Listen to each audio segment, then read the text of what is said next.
안녕하세요, 여러분. 편안하게 듣는 잠자리 동화 달콤 오디오북입니다. 오늘도 이야기를 들어주셔서 정말 감사합니다. 오늘은 재미있고 신기한 왕들의 이야기를 들려드리겠습니다. 오늘도 편안한 밤 되시길 바랍니다. 우왕과 영빛 최씨. 더위가 기승을 부리던 한여름이었습니다. 우왕은 궐 밖으로 사냥을 나갔지요. 그날도 이른 아침부터 사냥에 나선 우왕은 더위를 피하여 어소에서 잠시 쉬고 있는데 어디선가 첨벙이는 물소리가 들렸답니다. 우왕이 어소에서 나와 주변을 살펴보니 저쪽 아래 계곡에서 들리는 소리였지요. 때마침 무료하던 터라 계곡에 내려가 물에 발이라도 담가야겠다고 생각한 우왕은 천천히 계곡으로 내려갔는데 뜻밖에도 그곳에는 젊은 여인이 혼자 목욕을 하고 있었답니다. 함께 온 신하들은 차마 민망하여 고개를 돌렸지요. 저 계곡물이 꽤나 시원해 보이는구나. 내가 가서 발이라도 담가야겠다. 우왕은 이렇게 말하고는 성큼성큼 계곡을 향하여 걸어갔지요. 계곡에 다가갈수록 여인의 자태는 고혹하기 그지없었답니다. 잠시 숲을 사이에 숨어 여인의 자태를 살피던 우왕은 헛기침을 하며 다가갔지요. 목욕을 하던 여인은 젊은 남정네가 자신을 내려다보고 있음을 알고는 순간적으로 물 속으로 몸을 감추었답니다. 여인은 더 이상 어찌할 바를 몰랐지요. 내가 너를 놀라게 한 것 같구나. 지나가는 길에 우연히 네 모습을 보고 그냥 지나칠 수 없어 왔느니라. 난 이 나라의 임금이니라. 너무 두려워 말고 올라와 보거라. 여인은 입이 다물어지지 않았답니다. 이름이 무엇이냐? 저 소녀는 기방의 기생이옵니다. 기생? 죽을 죄를 지었습니다. 저같이 천한 계집이 감히 마마의 수청을 들었으니. 여인은 우왕의 놀라는 목소리에 흐느끼며 말을 하였답니다. 내 너를 궁궐로 데려가마. 우왕은 그렇게 해서 그 기생을 데리고 궁궐로 돌아왔지요. 이 기생의 이름은 연쌍비로 후에 명수농주에 봉해졌답니다. 아첨을 일삼는 이들은 장안의 미색이라는 여인들을 모두 알아내 임금에게 아뢰었답니다. 그러던 중 최영 장군의 딸이 미색이라는 소리가 우왕의 귀에 들어갔지요. 그 무렵 최영 장군은 권력의 중심에 있었답니다. 우왕은 마침 자신을 든든하게 보필해 줄 사람으로 내심 최영 장군을 지목하고 있었던 터였기에 그것은 더할 나위 없이 기쁜 소식이었지요. 우왕은 당장 최영 장군을 불러들였답니다. 마마, 불러 계시옵니까? 어서 들어오시오. 우왕은 반갑게 최영을 맞이하였지요. 최영은 우왕의 느닷없는 친밀한 태도에 다소 당황을 하였답니다. 장군, 내 장군을 부른 것은 다름이 아니라 긴히 의논할 것이 있어서요. 장군도 알다시피 과인에게 혈육이라고는 장 하나밖에 없소. 어디 이래서야 왕실의 위엄이 제대로 갖춰지겠소. 그래서 왕비를 다시 간택하여 후사를 도모하려 하오. 듣자 하니 장군에게 딸이 있다고 하던데 어떻소? 장군의 딸을 과인에게 주지 않겠소? 최영은 평소 우왕의 행동을 익히 알고 있던 터라 그 속셈이 너무 빤히 들여다보여 왕이지만 괘씸한 마음까지 들었답니다. 황공하옵니다, 마마. 소인의 딸자식은 국모의 자격이 없사옵니다.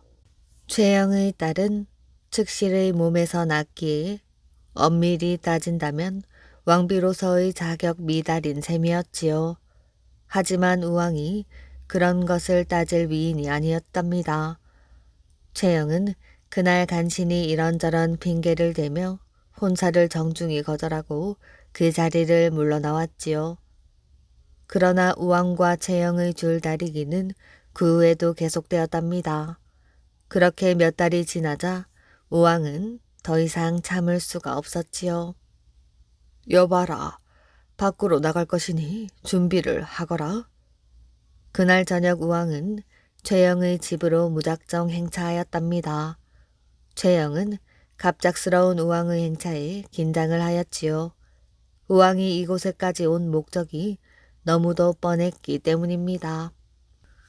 내 늦은 저녁에 실례를 범하는구려. 우왕이 능글맞게 말을 하였답니다. 황공하옵니다, 마마. 어인일로 미천한 소신의 집에까지 행차를 하셨사옵니까? 미행을 나왔다가 이곳에 장군의 집이 있다 하기에 왔소이다. 내 이왕 여기까지 왔으니 장군의 딸 한 번만 만나보게 해주시오. 그동안 열심히 피해왔건만 집에까지 들어와 딸을 달라고 할 줄은 미처 생각하지 못했답니다. 최영은 더 이상 거절하지 못하고 딸을 불러오게 했습니다. 과연 최영의 딸은 아름다웠지요. 우왕은 이렇게 쳐들어오기를 잘했다고 생각을 하였답니다. 역시 들은 대로구려. 이렇게 참한 딸을 두고 어찌 내게 그리도 숨겼단 말이오. 우왕의 웃음소리에 최영의 가슴은 다 들어갔답니다. 최영의 딸은 아비의 눈치를 한번 보더니 단아한 자태로 우왕의 술시중을 들었답니다.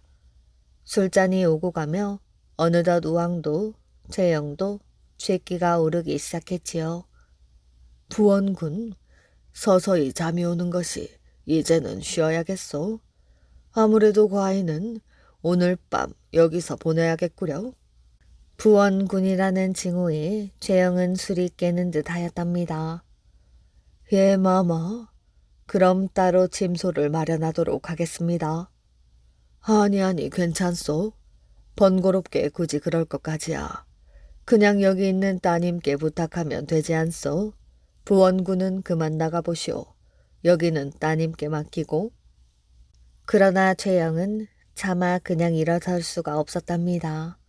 아무리 그래도 대례도 치르지 않고 밤을 보내게 할 수는 없었던 것이지요. 어허, 부원군. 내 말이 들리지 않소? 우왕의 성화에 최영은 차마 떨어지지 않는 발을 떼어 그 방을 나왔답니다. 최영의 딸은 그렇게 우왕의 비가 되어 대궐로 들어가 영비에 봉해졌답니다. 하지만 영비 최씨가 대궐에 들어간 지 3개월 만에 이성계가 위화도에서 회군을 단행했고 최영은 억울한 죽임을 당했지요. 결국 이성계는 우왕을 폐위하여 영비 최씨와 함께 강화도로 유배를 시켰답니다. 유배지를 강릉으로 옮긴 우왕은 그해 12월 살해되었지요. 우왕의 임종을 지킨 여인은 영비 최씨였답니다. 영비 최씨는 슬퍼하며 10여일을 먹지 않고 공만하였으며 밤이면 우왕의 시체를 안고 잤다고 합니다. 형을 죽인 동생. 백제 17대 왕인 아신왕에게는 왕자가 셋 있었답니다.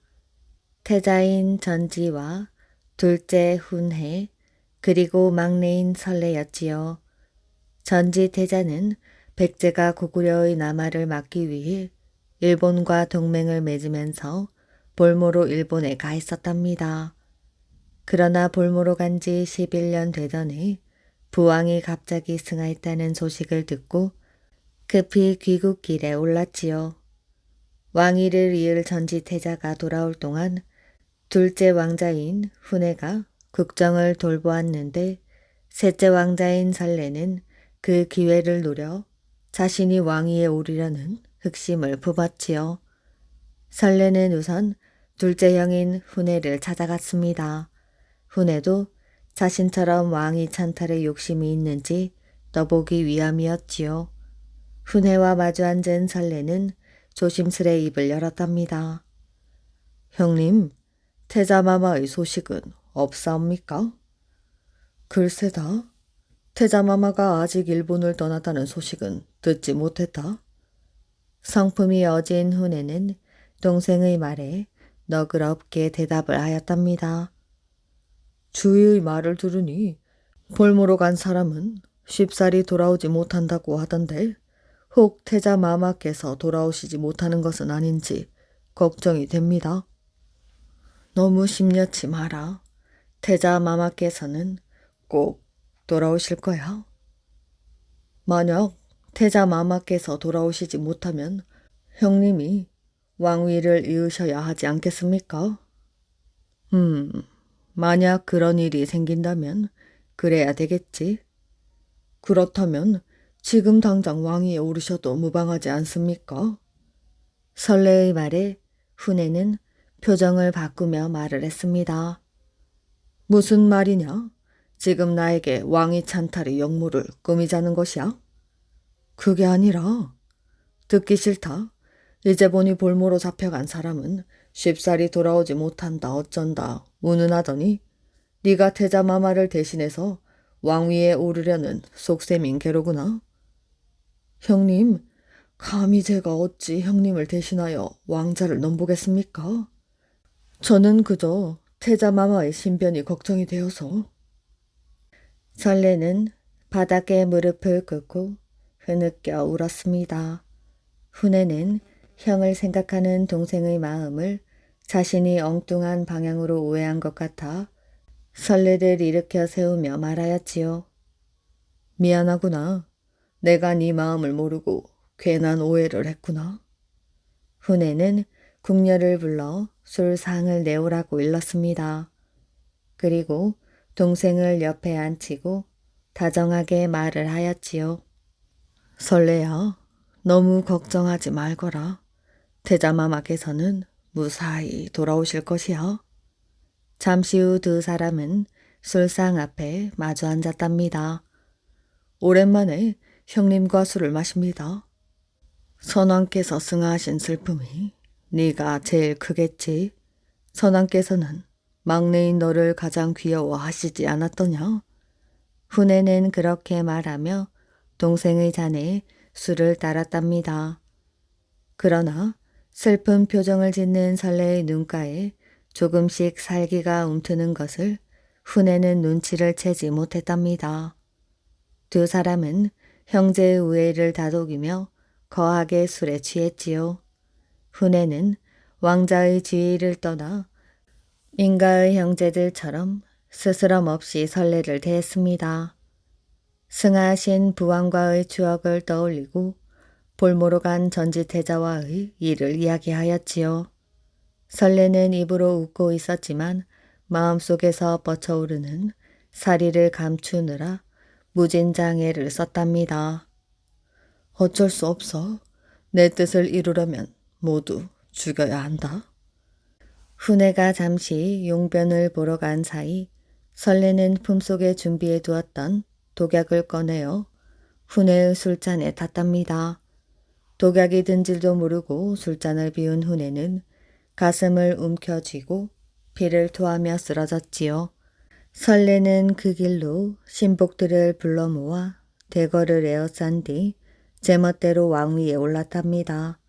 훈해의 죽음은 돌연사로 간단하게 처리되었고 전지태자는 일본의 볼모로 잡혀 귀국할 수 없다는 포고령을 내렸지요. 백성들은 술렁거렸지만 신하들은 목숨을 부재하기에 급급하여 아무도 일을 잘못되었다고 나서서 간하는 이가 없었답니다. 설레의 왕위 찬탈을 엄연한 역모라고 여기는 사람들 중에서 한성에 사는 해충이 있었답니다. 그는 설레가 전지태자를 죽일 것이라는 판단을 내리고 밤낮으로 말을 달려 전지태자 일행이 백제와 가락국의 국경을 넘기 전에 그들의 앞을 가로막고 나섰답니다. 태자마마. 해충은 말에서 내려 땅에 무릎을 꿇고 큰 소리로 전지태자를 불렀지요. 무슨 일이오? 전지태자는 해충의 다급한 목소리에 직감적으로 도성에 변이 생겼다고 생각을 했답니다. 폐하, 소인은 한성에 사는 해충이라는 자유입니다. 황급히 몸을 피하십시오.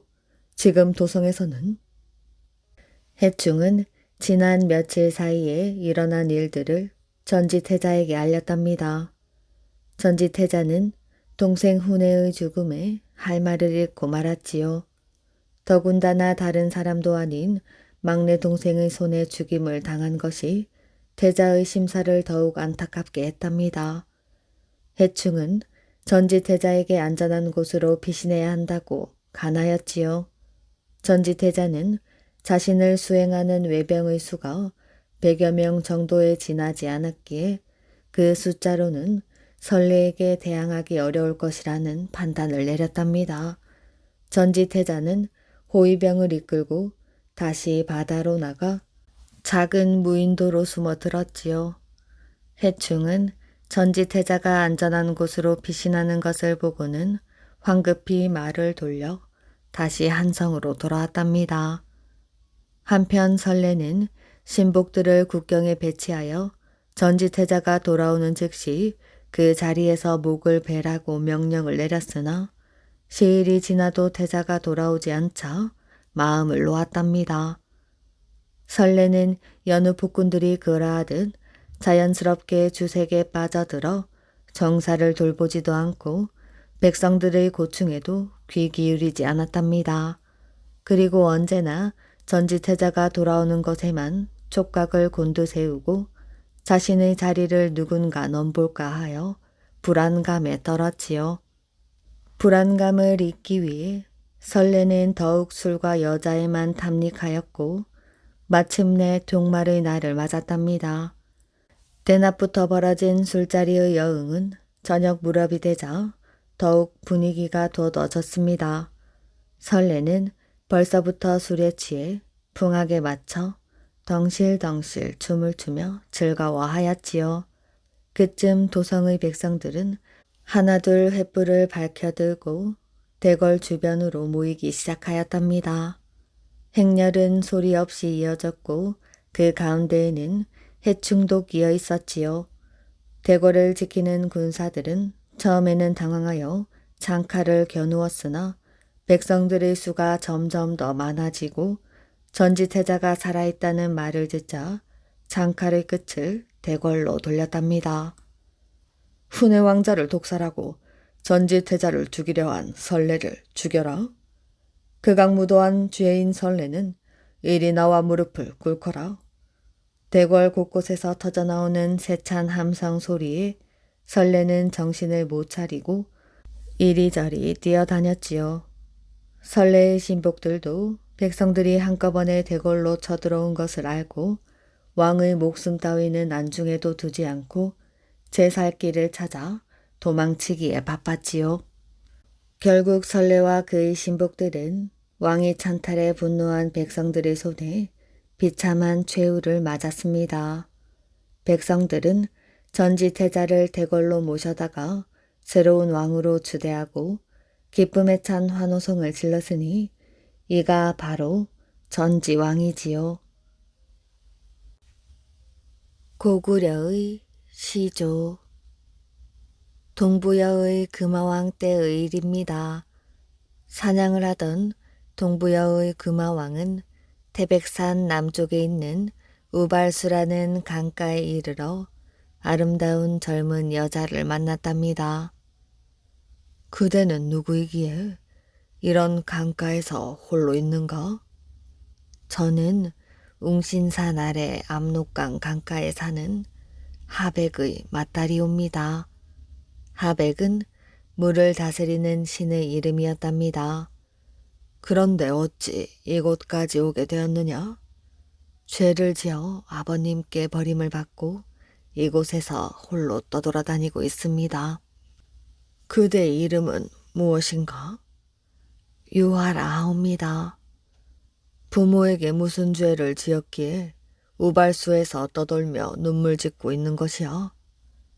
유화는 지난 일을 말하기 시작했답니다. 물을 다스리는 신 하백의 딸 세자매 유화, 헌화, 위화가 여름날 더위를 잊으려고 목욕을 하고 있었지요. 그때 하느님의 아들 해모수가 이곳으로 내려오고 있었답니다. 이를 어쩌면 좋아. 얘들아, 빨리 옷을 입어. 언니인 유아는 동생들을 재촉하며 서둘러 옷을 입었답니다. 그러자 해모수가 유아에게 다가와 말했지요. 나는 땅을 다스리려고 내려온 하느님의 아들이오. 앞으로 이 땅은 나의 자손들이 대대로 이어받아 임금이 될 것이오. 해모수는 유아를 웅신산 아래 압록 강가에 있는 어느 집으로 데리고 들어갔답니다. 당신의 모습은 꽃처럼 아름답구려. 우리 혼인을 합시다. 아버님께서 오랫동안 집을 비우고 계셔서 허락을 받자면 시일이 걸리옵니다. 그럼 어머니께 승낙을 받으면 될 것 아니오? 하느님의 아들 해모수와 물의 신 하백의 딸 유아는 어머니를 졸라 혼인을 하였답니다. 그러나 유아와 결혼한 해모수는 하늘나라에 잠깐 다녀오기로 약속하고 떠난 뒤 소식이 없었답니다. 집에 돌아온 하백은 크게 분노를 하였지요. 내가 집을 비운 사이에 유아가 혼인을 맺은 것도 그렇거늘 신랑 해모수가 하늘로 올라가 소식이 없다니 이럴 수가 있는 것이야? 이제 너는 내 딸이 아니다. 더 이상 이 집에 둘 수 없다. 마침내 유아는 집에서 쫓겨나 귀양살이를 하게 된 것이지요. 유아 부인의 이야기를 다 듣고 난 금화왕은 이상한 생각이 들었답니다.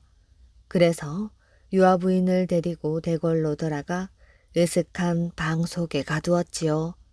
그랬더니 신기한 일이 벌어지기 시작했답니다. 어두침침한 방 안에 갑자기 눈부신 햇빛이 들어와 유아 부인의 몸을 비추는 것이었지요. 그런데 더 이상한 것은 햇빛을 받은 유아 부인의 배가 점점 불어오는 것이었습니다. 아기를 갖게 되었던 것이지요. 그런데 아이를 낳고 보니 큰 알이었지요. 유아 부인은 깜짝 놀랐답니다. 유아 부인이 알을 낳았대요. 이런 소문은 금화왕의 귀에까지 들어가게 되었답니다. 뭐라고? 사람이 어찌 알을 낳는단 말이냐? 불길한 일이로다. 당장 돼지우리에 갖다 버리거라. 신하들은 알을 돼지우리에 던졌습니다. 그러나 돼지들은 알을 먹으려고 하지 않고 피하기만 하였지요. 돼지가 피한다면 길거리에 내다 버리거라. 금화왕은 또 명령하기는 했지만 똑같은 일이 거듭 반복되었습니다. 그렇다면 들판에 내다 버리거라. 신하들은 이번에 또 어떤 일이 생길지 궁금하게 여기며 알을 들판에 내다 버렸답니다. 그런데 이번에는 새들이 날아와 따뜻한 깃털로 감싸주었지요. 신하들은 금화왕에게 본대로 아뢰었습니다. 그게 정말이냐? 그럼 알을 깨뜨려 보거라. 신하들은 몽둥이로 알을 내리쳤지만 끄떡도 하지 않았답니다. 여봐라, 그 알을 어미에게 돌려주거라. 금화왕의 명령에 알은 유아 부인에게로 돌아갔습니다. 유아 부인이 알을 되돌려 받은 지 며칠이 안 되어 그 알은 저절로 깨졌는데 그 속에서 늠름한 사내 아이가 태어났답니다. 알 속에서 태어난 아기는 무럭무럭 잘 자랐지요. 다른 아기들 같으면 걸음마도 못할 나이에 활을 당겨 파리를 잡았답니다. 이 아이는 예사인물이 아니로구나. 주몽이라고 불러야겠어. 어머니 유아 부인은 아들의 이름을 주몽이라고 지었답니다. 세월이 흘러 주몽의 나이 10살이 넘었지요. 주몽은 하느님의 손자요, 물의 신의 외손자이며 또한 해무수의 아들답게 재주가 뛰어나고 힘도 장사였답니다. 백발백중의 명수 주몽의 활솜씨는 그 누구도 당할 수가 없었지요. 금화왕에게는 대소태자를 비롯한 7 왕자가 있었답니다. 그들은 주몽의 재주를 시샘하였지요. 아바마마, 주몽은 위험한 인물이옵니다. 없애버리지 않으면 장차 나라를 빼앗으려 할지도 모릅니다. 그러나 금화왕은 대소태자의 말에 따르지 않고 주몽을 말먹이꾼으로 남아있게 하였답니다. 그리고 태자에게는 주몽에게 활솜씨를 배우라고 하였지요.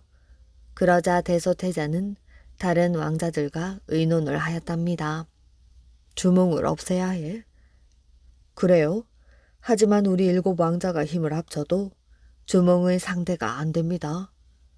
한편 주몽은 앞으로 위험이 닥칠 것을 느끼고 떠날 준비를 하였답니다. 주몽의 어머니 유아부인도 아들에게 위험이 닥칠 것을 알아채고 넌지시 주몽에게 말을 했답니다. 이 나라 왕궁의 사람들은 앞으로 너를 해치려 할 것이야. 너만한 재주면 어디 가더라도 큰 뜻을 이룰 수 있을 것이야. 주몽에게는 그를 따르는 오이, 마리, 협부라는 3 청년이 있었답니다. 주몽은 그들과 의논을 하였지요. 어서 이곳을 떠나야겠어. 남쪽으로 가서 새 나라를 세워 뜻을 펼치도록 하자. 저희들은 목숨을 걸고 따르겠습니다. 그럼 어머니께 작별 인사를 하고 오겠다. 잠깐만 기다리거라. 주몽은 어머니에게 작별 인사를 드렸답니다. 어머니에게 작별 인사를 드린 주몽은 곧 마구간으로 달려갔지요. 그곳에는 명마 한 필이 주인을 기다리고 있었답니다. 주몽의 말은 본래 금화왕의 말이었습니다. 그러나 금화왕이 주몽에게 마구간을 돌보는 일을 맡겼을 때 주몽은 어머니인 유아 부인의 지시에 따라 말의 혀에 바늘을 꽂아 두었지요. 계획대로 뼈대만 앙상하게 남은 말을 금화왕으로부터 물려받게 된 주몽은 이 말을 정성스럽게 키워서 천하의 명마로 만든 것입니다. 마침내 주몽은 큰 뜻을 품고 일행과 함께 길을 떠났답니다. 그들이 엄수라는 강가에 이르렀을 때 대소태자의 군사들이 추격해오고 있었지요. 저기를 보십시오. 하늘이 주몽 왕자님을 도우시나 봅니다. 일행이 가리키는 곳을 바라보니 물고기와 자라들이 물 위의 뗏목처럼 떠 있었습니다. 주몽은 일행을 이끌고 강을 건넜답니다. 주몽은 졸본주에 이르렀답니다. 참으로 아름다운 산천이구나. 이곳을 도읍으로 정하도록 하자. 주몽은 미처 궁궐을 지을 겨를이 없어 일단 비류수 근처에 집을 짓고 나라를 일으켰답니다. 나라 이름을 고구려라고 정하노라. 주몽은 나라 이름과 함께 자신의 성을 고씨로 정했답니다.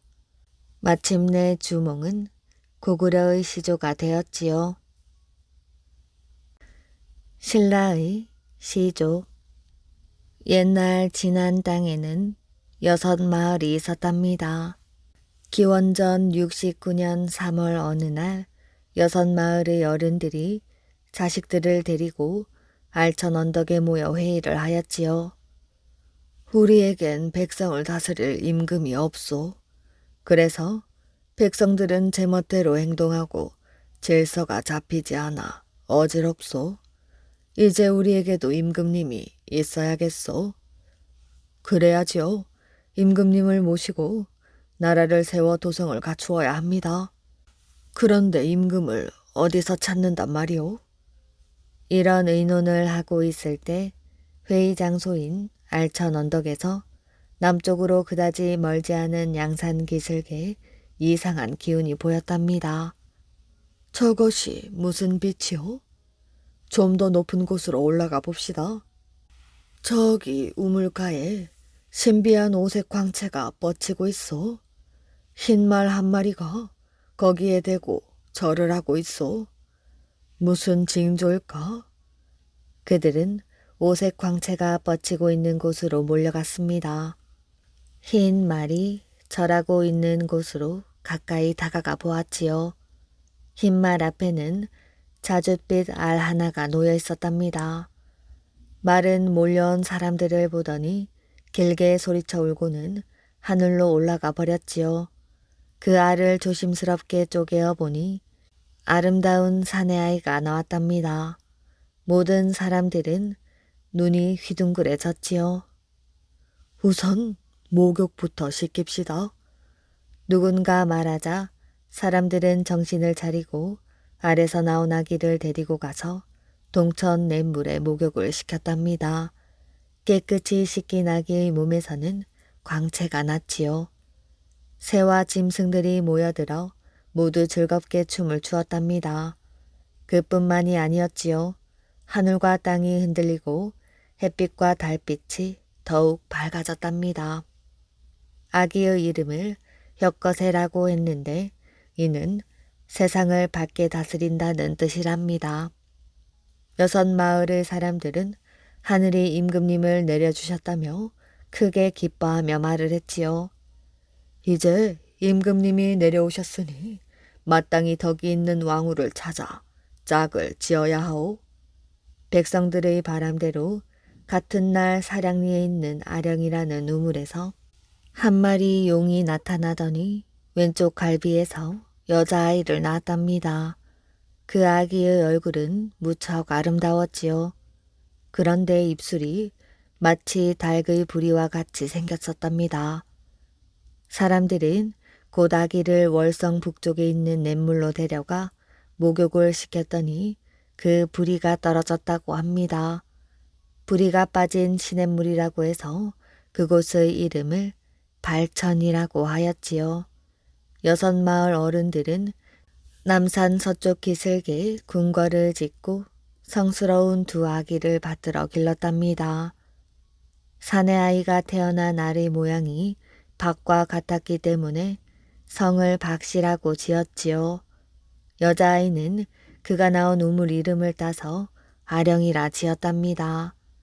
2 사람이 13살이 되던 해 6 마을 어른들은 박혁거세를 왕으로 받들고 아령을 왕비로 세웠답니다.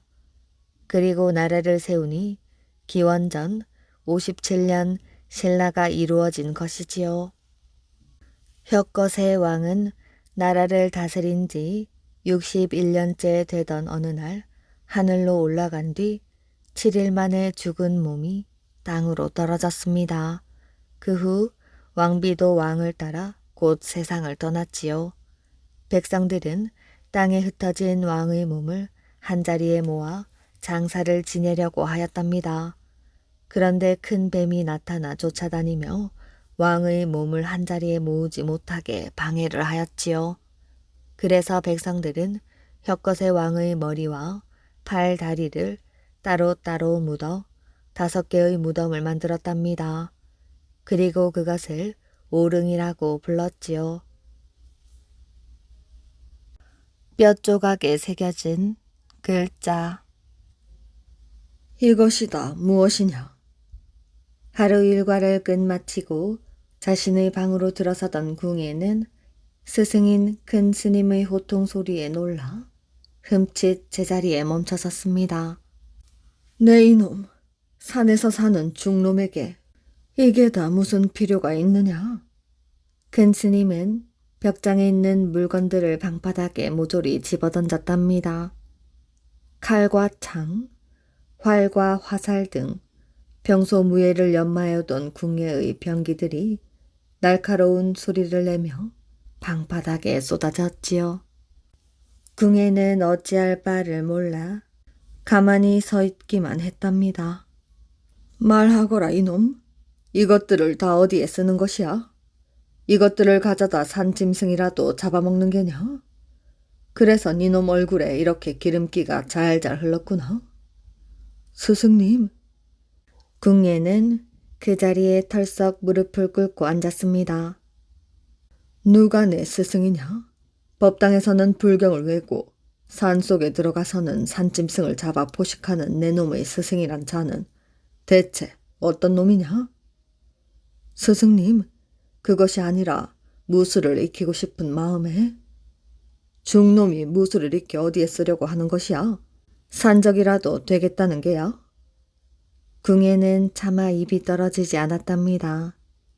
3달 사에 들어온 지 몇 년이 지나도록 자신의 출생의 비밀 때문에 남몰래 속을 알아온 궁예였지요. 궁예는 언젠가 자신과 어머니의 복수를 하겠다고 다짐하고 있었답니다. 또한 한나라의 왕자로서 못다 이룬 한을 풀기 위해 새로운 나라를 세워야겠다는 야망을 품고 있었지요. 그래서 큰 스님 몰래 틈틈이 칼과 활을 익히며 무예를 연마하고 있었지요. 말해라 이놈. 니놈의 시커먼 속을 누가 모를 줄 아느냐? 스승님, 그건 말씀드릴 수가 없습니다. 궁예는 단호하게 말을 했답니다. 저를 거두어 지금까지 보살펴 주신 스승님의 은공을 모르는 것은 아니오나 지금은 아무것도 말씀드릴 수가 없습니다. 큰 스님은 궁예를 바라보며 한숨을 쉬었답니다. 어떻게든 궁예의 마음을 돌리려고 했으나 자신의 힘으로는 더 이상 어찌할 수 없었던 것이지요.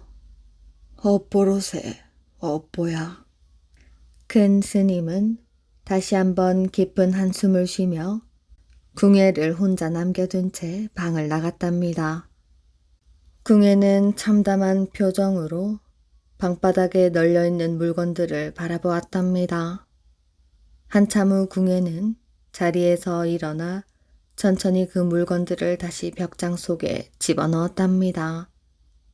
그로부터 며칠 후 궁예가 재를 올리러 가는데 도중에 까마귀 한 마리가 날아오더니 들고 있는 바리에 뭔가를 툭 떨어뜨리고 숲속으로 사라지는 게 아니겠어요?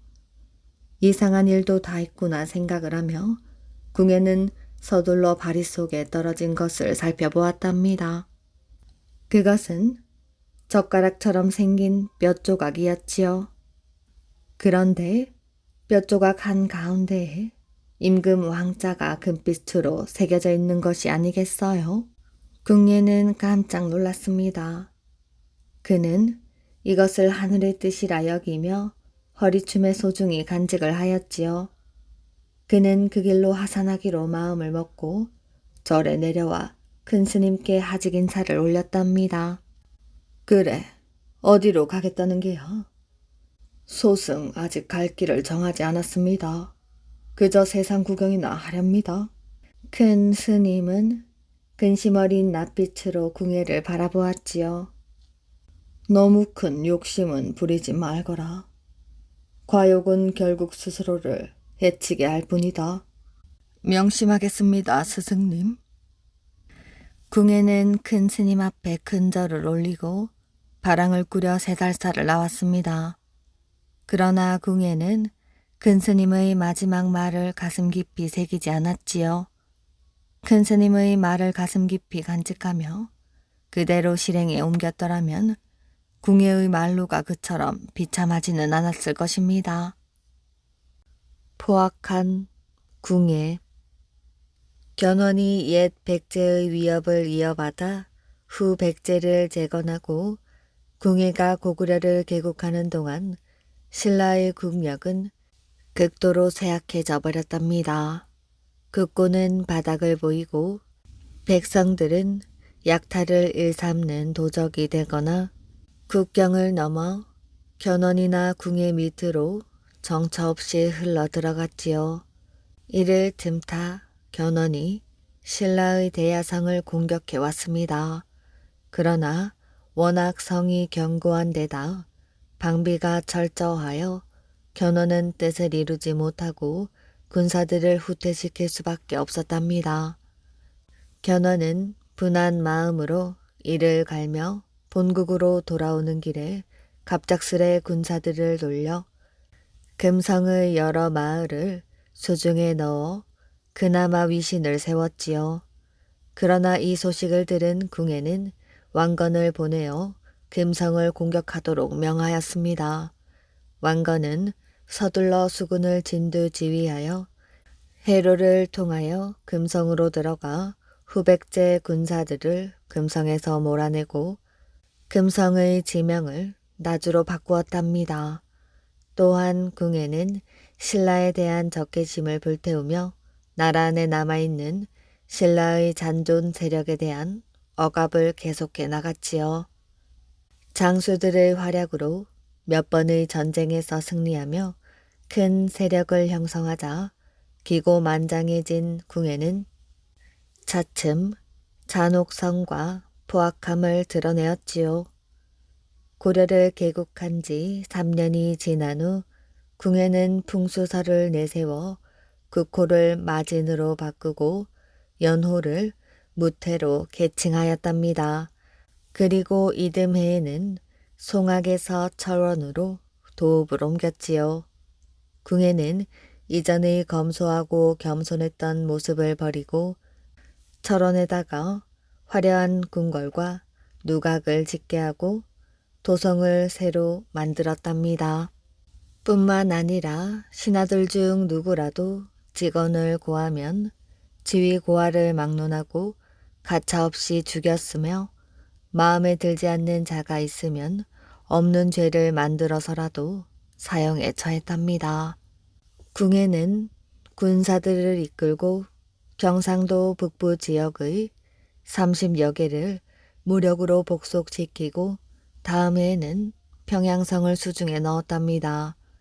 궁예는 더욱 기고만장해져서 다시 국호를 태봉으로 바꾸고 연호를 수덕만세라고 계칭을 하였지요.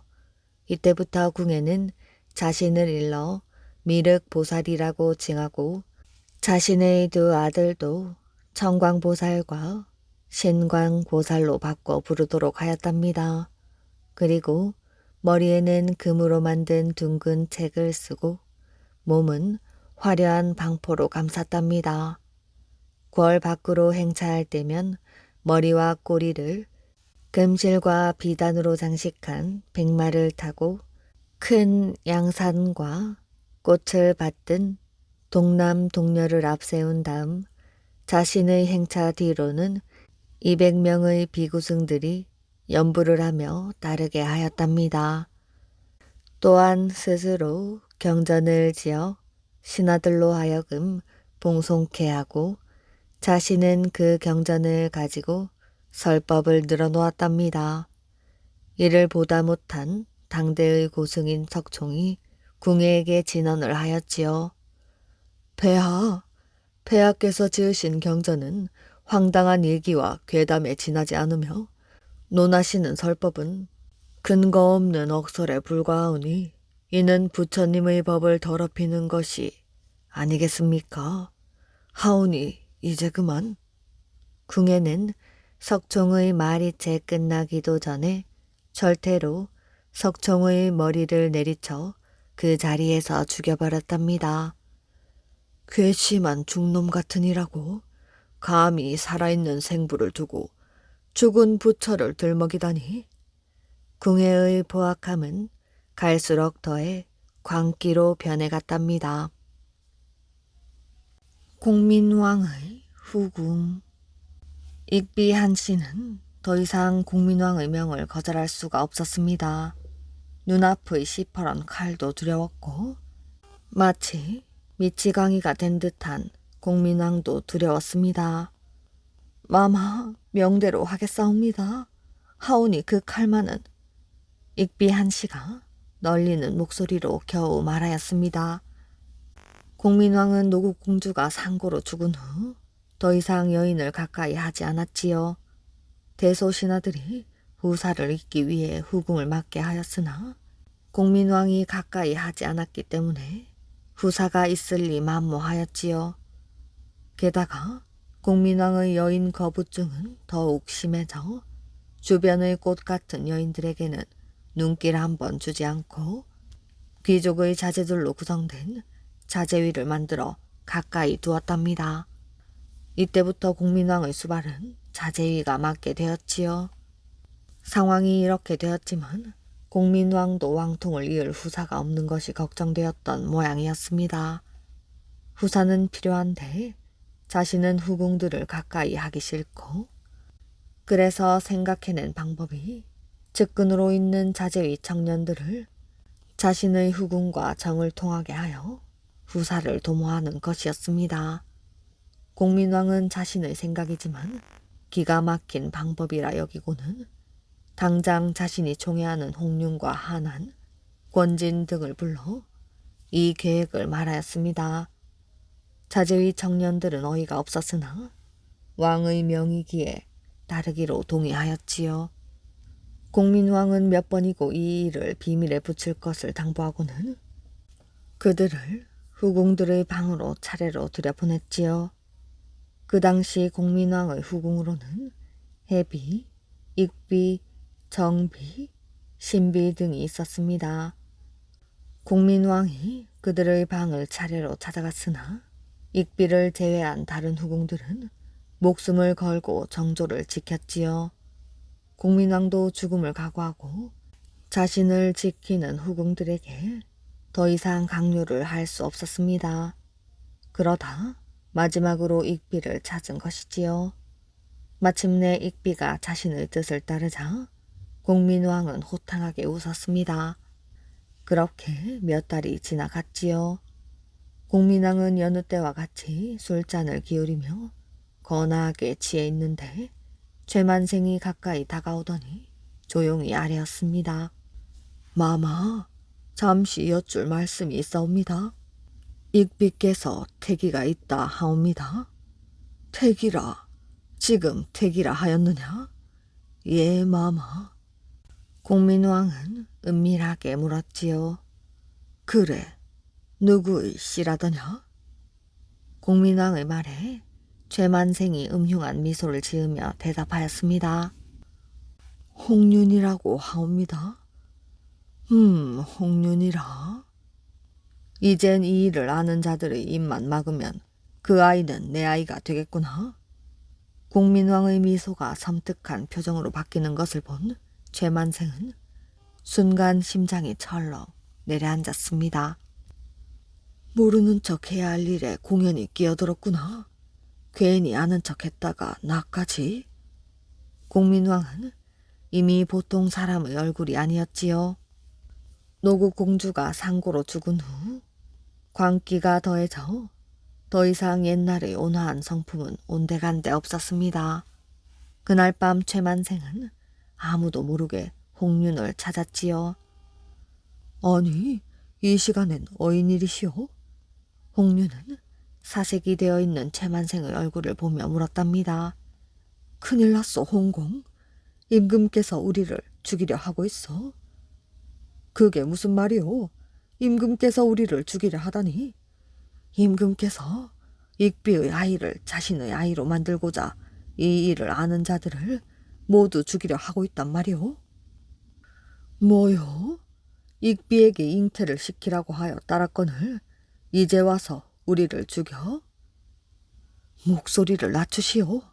지금 흥분하고 있을 때가 아니오. 장차 이 일을 어찌해야 할지 앞니를 모색해야지요. 최만생은 문 밖에서 누가 듣고 있을까봐 조바심이 났답니다.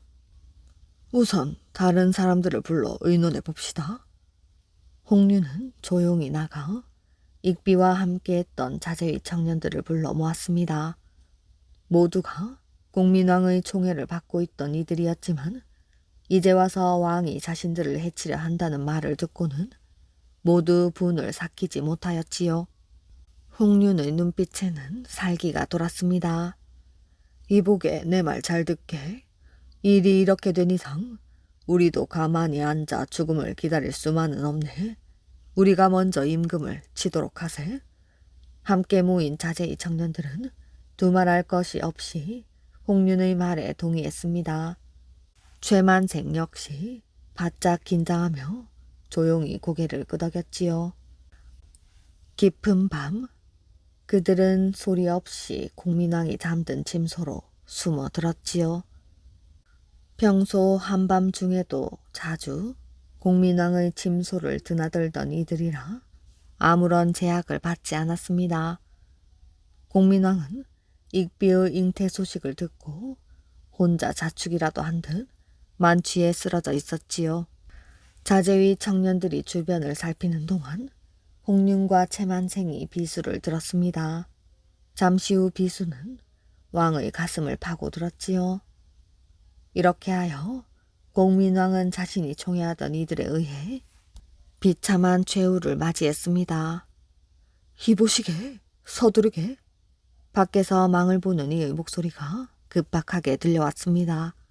홍윤과 채만생은 그대로 왕의 침소를 지쳐나와 도망치다 때마침 순시를 도는 군졸들과 마주쳤지요. 군졸들은 평소 같지 않게 허둥대는 그들의 모습에 놀라 물었답니다. 무슨 일이십니까? 도적일세, 도적이야. 최만생이 당황하여 엉겹결에 소리를 쳤습니다. 도적이라니요? 도적이 어디 있습니까? 저기 마마의 침소에 이쪽으로 뛰어나오는 것을 보았네. 최만생의 거짓말에 홍윤까지 가세하여 말을 했습니다. 잘하면 왕의 침소에 도적이 들어 왕을 죽인 것으로 사건을 꾸밀 수 있을 것이라고 판단한 것이었지요. 군졸들은 재빨리 왕의 침소로 달려갔습니다. 그러나 이미 공민왕은 비참하게 살해되어 있었지요. 대궐은 순식간에 거센 소용돌이에 휘말렸습니다.